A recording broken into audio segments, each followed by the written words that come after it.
大家好，欢迎大家来到这一期的蓝同学脑洞工坊，我是蓝胖。本期节目呢，咱们继续来讲马前课的最后一部分内容。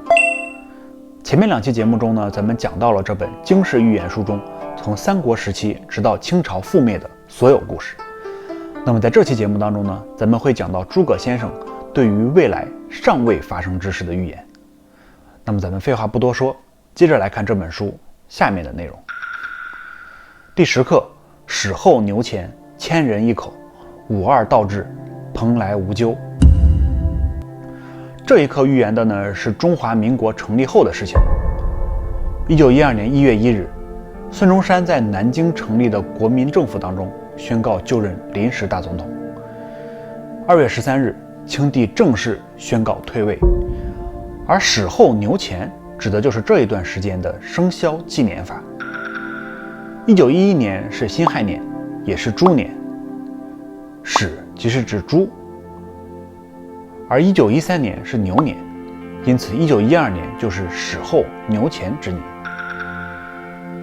千人一口又是一个拼字结构了，千人口这3个字合起来就是共和的和字。这里呢是预言了中华民国将是一个推行共和制度的国家，而事实上中华民国也确实是中国历史上首个实现共和立宪制的国家。接下来五二倒置，这里呢是采用了易经中的八卦推演术语。易经中5代表了尊位，而2则代表臣位。古时候呢，人们也常常会用95之尊来形容帝王。而自古以来，君位在上，臣位在下，是各代王朝永远不变的结构。那么这里五二倒置的意思就是说，君臣之间的次序颠倒了。在民国时期，共和制度中一切权力都是属于人民的，连最高领导人也都是人民推选的，人民不满意了也随时可以弹劾他。这一切和中国自古以来推行的帝王专制制度是完全相反的。接下来蓬莱无咎是指中国在民国期间，国家和人民都很贫穷和落后，经常受到其他西方列强的欺负，甚至于侵略。但是由于中华儿女们的顽强奋斗精神和抵抗外敌入侵的决心，国家最后还是得以恢复，并且逐渐的富强了起来。好了，那么到此为止，我们已经讲完了马前课的前10课内容。这10课所预言的内容呢，由于已经发生过，成为了史实，我们因此可以判断诸葛亮这本预言书的准确率其实是相当的惊人的。那么接下来还剩余最后4课内容，由于尚未发生，我们也只能根据字面意思来推测诸葛亮他想预言的事情。这种推测呢，也就见仁见智了。我下面要说的这些预言分析呢，也只是我自己的观点而已。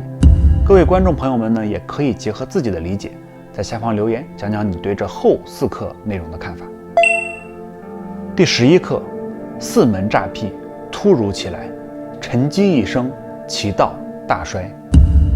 我认为这一课其实也应该被解读为已经发生的事实。前4句四门诈辟，突如其来，我感觉应该是在说1935年时日军发动的侵华战争。当时呢，很多城市的城门都被日军突破了，突如其来。而后半句沉积一声，其道大衰，则是在说当时国军和共产党军队一起联手，在中国的大片土地上打得日军节节败退，最后直至投降，可谓是其道大衰了。那么鸡，我在这里推测应该是指中国的国土形状酷似了一只雄鸡。然而呢，目前还有另外一种截然不同的解释也被广为流传。那么我在这里也简单的解释一下吧。首先呢，四门诈辟中的四门也可以被认为是东南西北4个城门，是象征着首都北京的京城结构。那么四门诈辟应该就是在说1949年时新中国成立，并选北京城作为首都这件事了。当时呢，很多人并不看好共产党，认为他们的党员大多都是从山沟沟里出来的农民，没有什么文化，很难统领一整个国家。而国民党才是正经党派，有文化，受过正规培训，又有西方的国家支持。于是呢，1949年新中国成立，对这些起初不信任共产党的人来说，可以说是突如其来了。然而在这种解释下，后半句沉积一生，其道大衰的含义似乎就变得完全不同了。我这里也就没有办法直白的讲了，大家自行推测理解就好。第12课，整患救难，是为圣人，扬腹而治，惠及生民。这一课也不难理解，从字面意思来看，这一课预言了在未来会有一段时间出现极大的灾难，严重地威胁到了人类赖以生存的根本。而在那时，大地会被黑暗笼罩，人人自危的时候，会有一位圣人出现，拯救世人。当然，这里的圣人可能是一个人或者一群人，也有可能是一种现象，比如说信仰或者某种特殊力量的出现。圣经中呢也提到了这一则预言，闪电从东边发出，直照到西边，人子降临也要这样。而后半句扬腹而治，惠及生民，则是更加深入地解释了人类命运的反转到底要何时才会出现。这两句也明明白白地写了，只有当惠到了极点，光明才会出现。也就是说呢，当灾难来临时，人类只有走到了穷途末路时，才能在绝处逢生，得到拯救。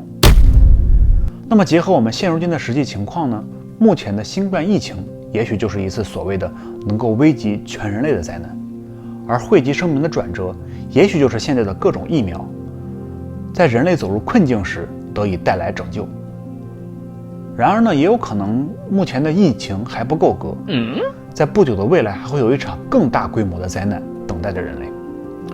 然而也不必惊慌，因为根据这一课的预言所讲，在身陷绝境之时，一定会有圣人出现，使得扬腹而治，一切得以平息。第13课，贤不以也，天下一家，无名无德，光耀中华。